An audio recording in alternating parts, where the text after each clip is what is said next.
Hey, hello, I'm Kråkan, also known as Corvus Cornix, so welcome to YACC, yet another Crowcast where I pick a game, I play it for a week, and then I'll talk about it. This week's game is Legend of the Ghost Lion for the Nintendo Entertainment System. It was released in 1992, developed by Kemco and published by Kemco, and also there'll be spoilers up ahead just so you know. But first, a little backstory. I took a look at this game's box art and it catches my eye right away. It's like an 80s thing, right? This blonde lady dressed in spandex, holding a sword, posing next to a white lion. I was like, I gotta play this game. So the game starts with the splash screen with the title and everything, and you have 3 save files. So the way you save in this game is that you go and talk to fairies, and they restore your powers and they will let you save the game. So that's a nice little feature. This game is actually very long if you don't know exactly what you're doing. So Maria's parents tells her about the legend of the Ghost Lion, and spoilers, you play as Maria, go figure. And there was once a village that was attacked by a white lion, or the Ghost Lion, and some soldiers tried to stop it, but to no avail, and there was this young soldier that threw a spear at it, and it ran away into a cave and disappeared. So Maria's parents want her to embark on this journey, and they just leave her. Very good parenting there, very good. The spear that you get has the spirit of that boy that threw the spear at the lion in the first place. So you also got like a wooden key at the start of the game. So you go into your first dungeon and you find a lamp.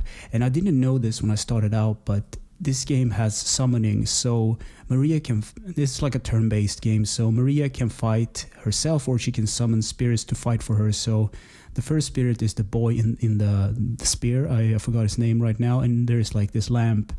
And this lamp is OP wizard. He can throw fire magic bombs and cast all kinds of spells, but I didn't know this starting out, so it would have been very helpful if I had a guide or something that could tell me exactly like what things did, because at the beginning there's a lot of trial and error, and this is like an RPG and a bit like Final Fantasy and Dragon Quest, so it would have been good if I knew a little bit more about it going in. So in the first dungeon, you use the wooden key to progress. You search some chest and you find a golden key. And you have this menu that you can bring up. If you press the A button, you get a list of commands like speak, goods, look, and vigor. And that's exactly what they sound like. I think vigor is the one that's like a little bit unclear, but it brings up all the stats on the screen so you can see how much you have of everything. You have like courage, which is supposed to be health. You have hope, which is the level system. And you have the dreams, which represents the magic. I don't know why they could have gone with like health or magic or level, I don't know, but that's how the game works. So Maria tries to cross a bridge and there's like an earth tremor and she falls into the water, and she wakes up in a land of fairies with big mushrooms and all sort of D&D magical stuff, I guess. So right away there's some warning flags, but I'm gonna kind of spoil the story just yet. So the fairies tells you that basically a little bit how to play the game. So you need to go to a town called Bread, and I thought it was kind of stupid because the town's name is Bread. So yeah, well, you go to Bread and you talk to the people, and they want some stardust for some reason, and it's in a goblin cave, I believe. Then there's this old lady that wants you to give her bread.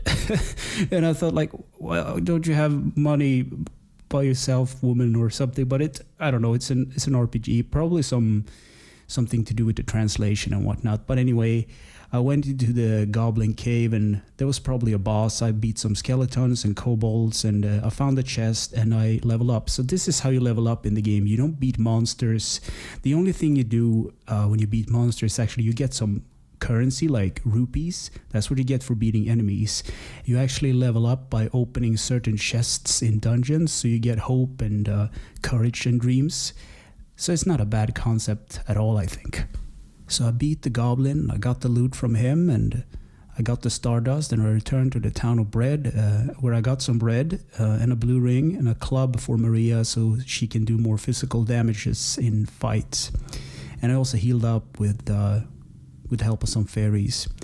So then I went west and I found this cave, I beat some orcs, and I found an old man and a chest. I leveled up with a chest, and the old man just talked about the stardust, and I used the stardust on the altar, and a way opened up to the other side. So I got to this other town on the other side, obviously, which was called Davis. And this convention about naming towns like this, I don't know, maybe it's some translation thing, but Bread and Davis. But anyway, in this new town, I found out that they're having problems with some werewolves. And if you go like a bit to the east, I guess, and down almost at the bottom of the map, you will find this abandoned castle where it's filled with monsters and werewolves, and they do a lot of damage. So what I did here, I tried to grind up because the encounter rate in this game is ridiculous, to say the least. You can walk like 2 seconds and then you get jumped by some enemies, and you can't run away all the time, so you have to do all these battles, and sometimes it's frustrating. You haven't saved in a while and you die, you have to go back to your previous saves, which is annoying, but you know, once you get to the like appropriate level, it's fine. But you need to grind a bit to get there. You have to find these chests. So what I did was I talked to one of the people in Davis, and I found out that his mom is the old lady in Breadtown, and she wants bread.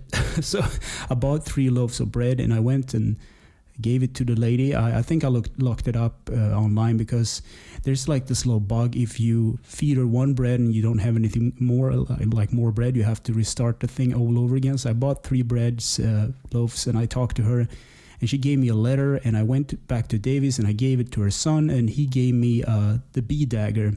And I was a little puzzled about this. It does a lot of damage, but what is a bee dagger? You can buy a normal dagger, but it's not called an A dagger. But once I used it in battle, it says like a bright dagger or something. So it's like a magical dagger, I guess, and did a lot of more damage.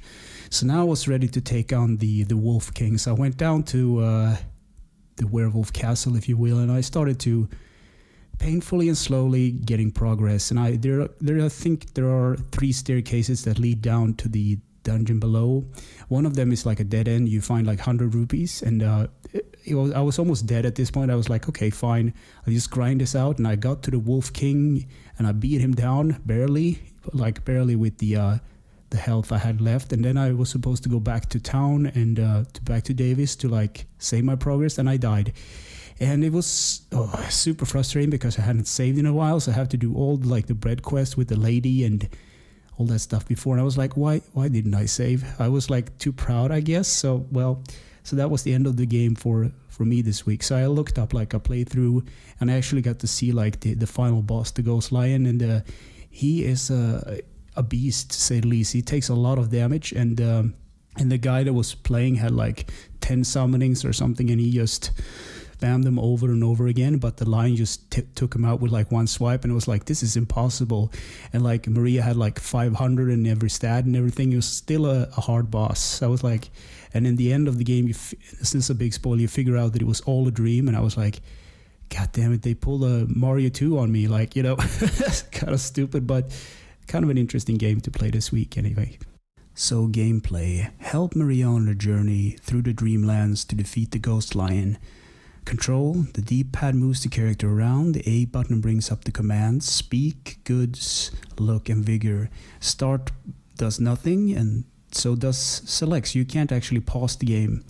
So and B is just like canceling moves, I guess.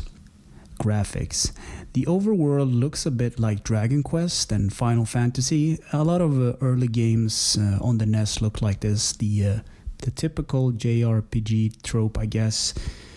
And when you're in battles, the character portraits are actually really nice. They're really detailed. So when Maria gets hurt, it looks like she's in real pain. And when Maria, beats an enemy in battle, she gives the player a wink. And yeah, there's like nice little details like that. And the summoning portraits are cool as well. Sound and music: Hiroyuki Masano made the music for this, and it's a nice little. I don't know what to say. It's a nice little chiptune. Did a good job on it, I think. Easter eggs, secrets, and glitches. I couldn't find any this week, but yeah, better luck next time, I guess. In conclusion, I wrote, yes, definitely try it. If you like Final Fantasy, JRPGs like Dragon Quest, this will be right up your alley. On the negative side, it's like a lot of grind, and the encounter rate is right on ridiculous. There's like every 2 seconds you get jumped by an enemy. So moving or traversing the overworld is like, even dungeons is like tedious, and most enemies hit really hard. So in the beginning there's like a little threshold that you have to get over, but otherwise the game is very long as well. So even if you even if you know exactly what you're doing, it will take you a long time to beat it. So I guess that's why you had like a battery save, because otherwise I think this will be impossible to beat. But yeah, I like the game anyway. So anyway, thanks for listening and or watching, and take care.